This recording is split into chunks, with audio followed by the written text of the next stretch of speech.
In chapter 15, we're going to talk about IT policy compliance and compliance techniques. So in this chapter, we're going to explore the various aspects defining, tracking, monitoring, reporting, automating, and organizing compliance systems and technologies. Our learning objectives include describing the different issues related to defining, tracking, monitoring, reporting, automating, and organizing compliance systems and technologies. We're going to understand the concept of baseline definition of information security systems, or information system security, excuse me. We're going to explore the importance of tracking, monitoring, and reporting IT security baseline definitions and policy compliance. We're going to learn about the automation of IT security policy compliance, including policy configuration management and change control management. We're also going to look at compliance technologies and solutions as well. So creating a baseline definition for ISS is important for establishing a starting point or standard for security settings within an organization. So baseline represents the minimum security configuration that should be implemented across protocols, services, and accounts. The purpose of the baseline is to serve as a reference point for measuring compliance. So by comparing the current settings of a system or assets to the baseline settings, organizations can assess the level of adherence to security policies and standards. So any deviation from the baseline can indicate potential security vulnerabilities or non-compliance with established security controls. That baseline definition provides several benefits in the terms of policy enforcement and monitoring. First, it establishes a clear and standardized set of security settings that can be implemented across the organization, promoting consistency and uniformity in security practices. So this reduces the risk of misconfigurations or overlooked security measures. Second, the baseline serves as a benchmark for assessing the effectiveness of security controls and identifying areas that require improvement. By regularly comparing current settings to the baseline, organizations can identify deviations, vulnerabilities, or gaps in the security configurations that need to be addressed promptly. Furthermore, the baseline definition enables organizations to demonstrate compliance with industry regulations, legal requirements, and internal security policies. So it provides a measurable standard against which auditors and regulatory bodies can evaluate the organization's security posture. Now, defining an overall IT infrastructure security definition through the application of baselines, this offers several advantages and benefits to the organization. One is applying baselines that ensures that the security settings are consistently and accurately configured across the entire IT infrastructure. So by establishing a standardized and reliable security configuration, the organization can reduce the risk of vulnerabilities and unauthorized access. So this leads to an overall improvement in the security posture of the organization. Also, applying baselines to the entire IT infrastructure, this helps eliminate the chance of missing critical systems, security settings on individual systems. So it provides a systematic approach to security configuration, ensuring that all relevant components and systems are properly configured and no gaps in securities are overlooked. This can also lead to reduced total cost of ownerships and a savings in the long run. So by defining and enforcing standardized security settings, the organizations can minimize the occurrence of security incidents, breaches, and subsequent financial losses. Also, a consistent security configuration reduces the need for reactive and ad hoc security measures, so it lowers the overall maintenance and support costs as well. This is also can be used for time saving. So rather than individually configuring each system, the baseline provides a predefined and validated set of security settings. They can be efficiently applied across multiple systems. This streamlines the configuration process, reduces manual effort, and accelerates the development of secure systems. Now, it also reduces troubleshooting time. So with the consistent security settings, the organizations can quickly identify any deviations from the baseline and pinpoint misconfigurations or any other anomalies. This saves time in diagnosing and resolving security incidents, as well as the overall maintenance of the IT infrastructure.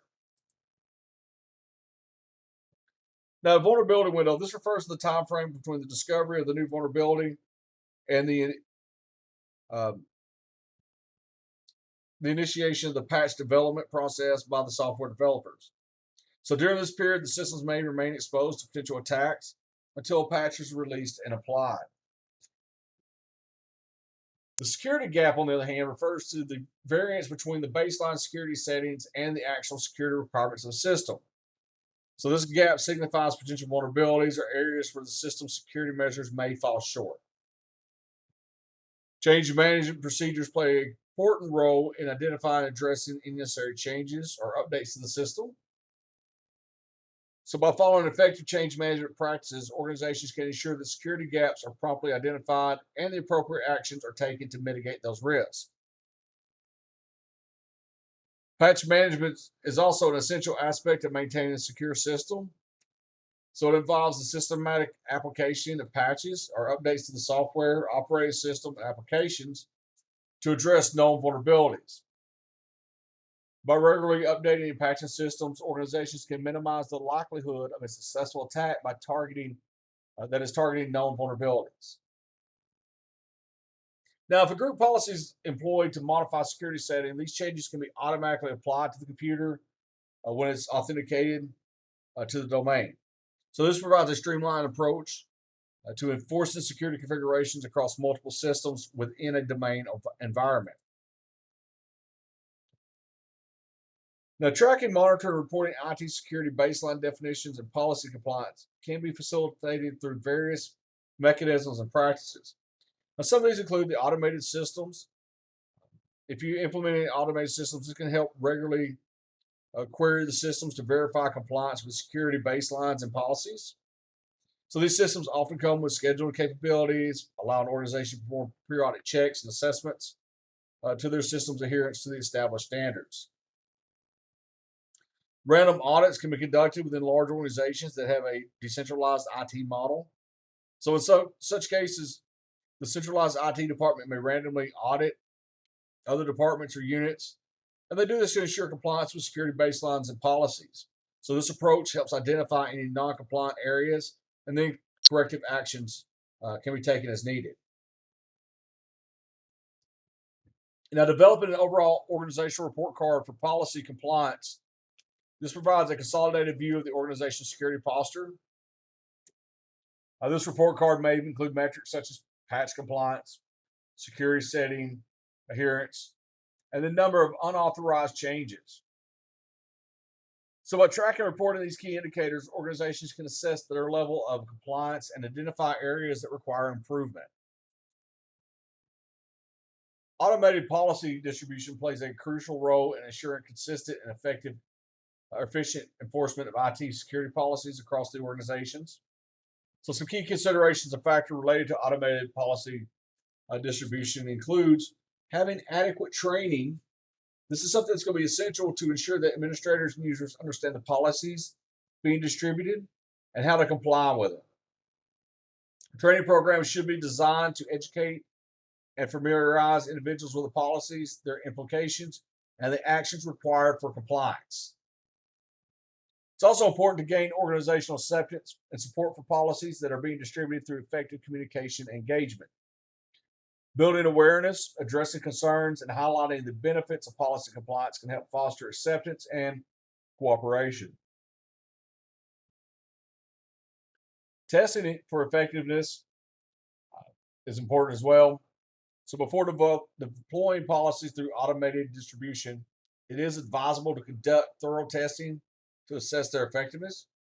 So this may involve simulated scenarios, penetration testing, or some other evaluation method to identify any weakness or gaps in the policies. Policies should also be accurately identified and categorized to ensure they are distributed to the appropriate systems, applications, and users. So a robust identification process helps target policies to the relevant assets and individuals, improving the efficiency and effectiveness of the policy enforcement. Automated policy distribution should also include mechanisms for assessing compliance and identifying any deviation or violation. So this may include regular scanning, monitoring, or reporting features that provide visibility into the adherence of policies and enable timely remediation. Automated distribution policies should also have the capability to discover new assets, systems, or users within the organization to ensure that the policies are consistently applied through expanding IT landscape.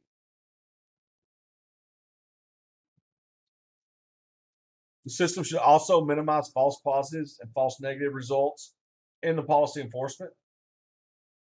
Now, false positives refer to the instance where legitimate actions are flagged as violations, while false negatives occur when actual policy violations go undetected.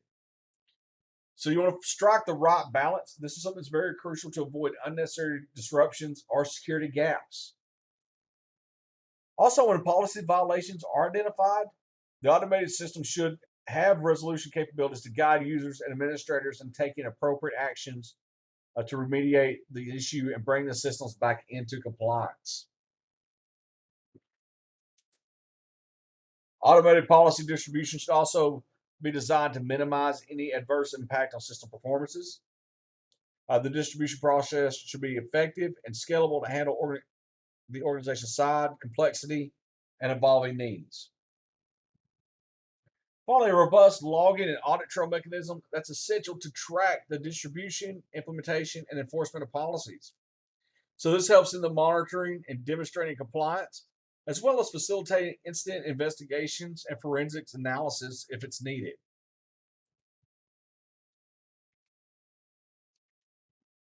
Configuration management and change control management are essential components of effective IT security policy enforcement. So, two of the key aspects related to access control, configuration, and change management. The change management database, a CMDB, it's a centralized repository that holds configuration information for a system throughout their life cycle. So it serves as a comprehensive inventory of hardware, software, network devices, and their respective configurations. Access control measures should be implemented to secure the CMDBs. That's to ensure that only authorized personnel can view or modify the configuration data. So by controlling access to the CMDBs, organizations can maintain the integrity of the configuration information and prevent unauthorized changes. Also, implementing a formal process for change requests is important to ensure that all modifications to the system configurations are properly reviewed and approved. This process typically involves key stakeholders in the organization, such as IT managers, system administrators, security personnel, and they assess the impact of proposed changes on security, the functionality, and compliance. Access control measures are applied to limit access to the change management system to only authorized personnel. Monitoring and reporting capabilities should be integrated in the system to track the change of the status request or the status of the change request, monitor implementation of the approved change, and generate reports on configuration changes for auditing and compliance purposes.